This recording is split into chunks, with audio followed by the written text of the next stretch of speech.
1936 میں جواہر لال نہرو نے جب اعلان کیا کہ ہندوستان میں صرف دو ہی گروہ ہیں، ایک انگریز اور دوسرا کانگریس، تو قائد اعظم نے مسلمانوں کی اکثریت کا احساس دلاتے ہوئے انہیں باور کروایا کہ یہاں ایک تیسرا گروہ بھی ہے جسے مسلمان کہتے ہیں، تو شیر کی دھاڑ سے پورے ایوان میں زلزلہ سا آ گیا۔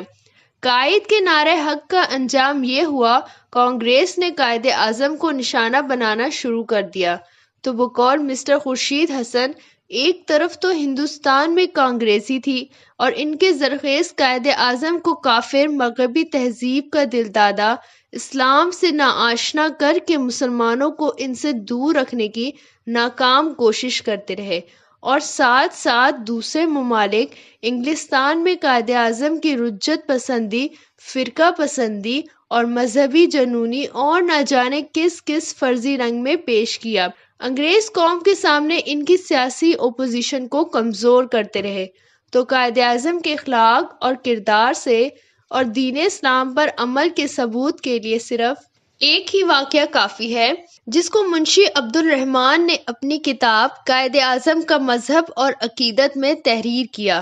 وہ لکھتے ہیں کہ مولانا شبیر احمد تھانوی قائد سے اپنی ایک ملاقات کی تفصیل بیان کرتے ہیں کہ دوران گفتگو میں نے جناح صاحب سے ایک سوال کیا کہ آپ ہزاروں روپے خرچ کر کے پنڈال بنواتے ہیں اور لوگ گلے پھاڑ پھاڑ کے نعرہ تکبیر کہتے ہیں، اس سے کیا فائدہ ہوتا ہے؟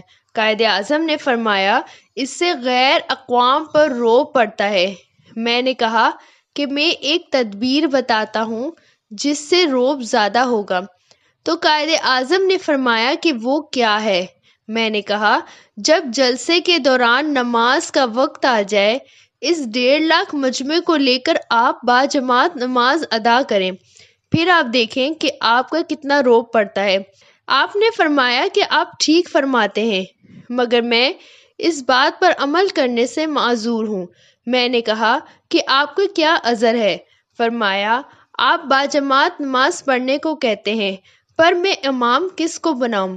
ممکن ہے میرا خیال درست ہو، اگر میں امامت کروں تو سب لوگ نہ صحیح مگر کثیر تعداد میں لوگ میری اقتداء میں نماز ادا کرنے لگیں گے، مگر میں خود کو امامت کے قابل نہیں سمجھتا اور نہ ہی مجھ میں اس کام کی اہلیت ہے، اس لیے اگر کسی دوسرے کو امام بناؤں، پھر مسئلہ یہ ہے کہ اگر امام دیوبندی ہو تو بریلوی اس کی امامت میں نماز ادا نہیں کریں گے، اور اگر امام بریلوی ہوگا تو دیوبندی نہیں پڑھیں گے، اور الگ الگ جماعتوں کی وجہ سے رعب پڑنے کا غیر اقوام پہ مسلمانوں کا اختلاف نمایاں ہوگا، تو اس سے فائدے کے بجائے نقصان ہی ہوگا۔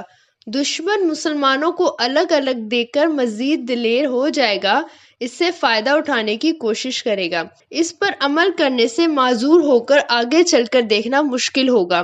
میں نے کہا کہ اگر اس بات کی بحث کی جائے تو بات طویل ہو جائے گی، اس کے متعلق تو میں پھر عرض کروں گا۔ اب ایک دوسری بات عرض کرتا ہوں کہ آپ نماز کیوں نہیں پڑھتے ہیں؟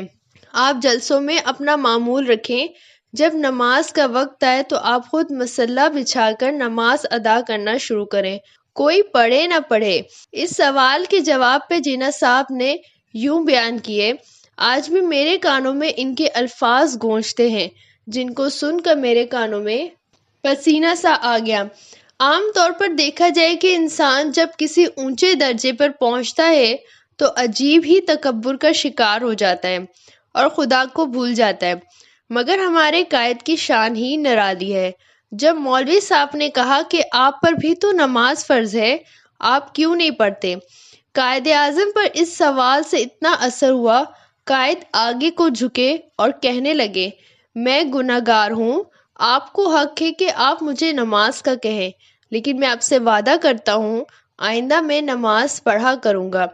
میں نے کہا، دیکھیے یہ جناح کا وعدہ ہے، اور جناح جتنا اپنے اصولوں کا پکا ہے اتنا ہی اپنے وعدوں کا بھی پکا ہے۔ یہ کسی عام انسان کا وعدہ نہیں ہے جو وعدہ کیا اور بھول گئے۔ اس پر قائد نے بار بار اپنے سینے پہ ہاتھ رکھ کر کہا، ہاں یہ جناح کا وعدہ ہے اور اس کو پورا کرنے کی میں پوری کوشش کروں گا۔ اس کے بعد قائد نے نماز شروع کی اور نماز کے پابند رہے۔ یہ ہمارے قائد کا وعدہ ہی تھا، جو کہا پورا کیا، چاہے وہ وعدہ پاکستان بننے کا ہو یا نماز کا۔ اللہ ہمارے قائد کو جنت الفردوس میں جگہ عطا فرمائے، آمین۔